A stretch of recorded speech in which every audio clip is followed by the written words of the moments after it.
bedo makare apaya.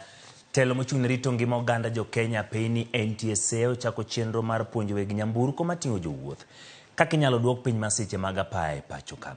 NTSA bende omakore kod obila gi moko kuom riwruoge mag saga mag nyamburko e neno ni joriembo oyudo tiegruok e wi yore luwo chike mag apaya kaka okang' mar duoko piny masiche apaya mosebedo ka medore e pacho kaendi. George Bati miyo waler. E chenro margi mar cholo puonj ne joriembo ka gimakore kod jokanyo mag riwruoge saga mag nyamburko Kasarani, telo mochung' ne rito ngima oganda e piny NTSA oyango ni giketo kenge mag neno ni oduok piny masiche mag apaya e pacho ka. This is an exercise that we are scaling up to go to other parts of the transport sector, not just only the matatus. We are working with the heavy commercial vehicles and also our school transport. You will be seeing an advertisement out for new regulatory framework for school transport operators. It will be in the papers on Tuesday, together with heavy commercial vehicle regulations that we are expediting. More importantly, we're working with the owners of the vehicle that before the vehicle departs, it is calculated at what point will the driver rest, and you know the long distance are supposed to have two drivers. Jatendo bila mag apaya ni alwora ma Kasarani okoni gidhi medo jiwo apedha mar neno ni joriembo ma ok oluwore kod chike mag apaya odonjnegi kaluwore kod chike ma pacho ka. You are drunk and you are driving, that is. Most of them, not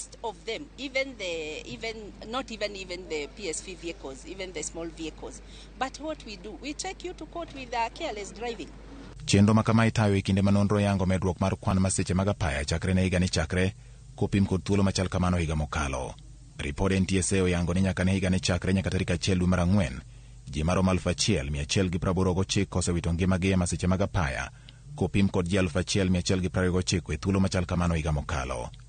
Ji 3,316 oseyudo hinyruok maricho e higa ni ka ji 2,693 to osetony kod hinyruok matindo.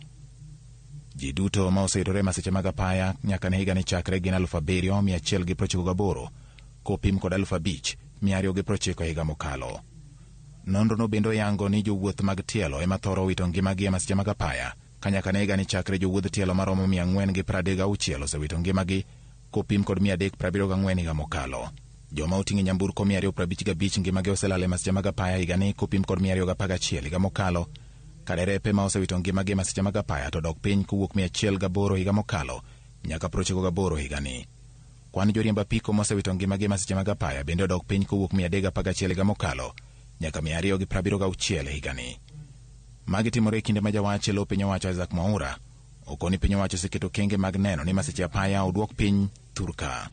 Road crash statistics from the National Transport and Safety Authority NTSA indicate that we have lost 1,189 lives as of 01 April 2024. As a government, we remain committed to safeguarding the lives and properties of each citizen, and we will work together with the road safety agencies at all levels to ensure that our roads are safe and that those found flouting traffic rules are apprehended as per the law. Ka kwan masiche mag apaya medo bedo achiel kuom weche ma osebedo ka nenore ahinya e ute mag fwambo nyaka ne higa ni chakre, piny owacho kod jokanyo mamoko koro medo keto kenge mag jiwo chike kendo neno ni joma tiyo kod apaya bende oyudo ng'eyo kaka ginyalo rito ngimagi e apeyni ma thurka. George Bati, Ramogi TV.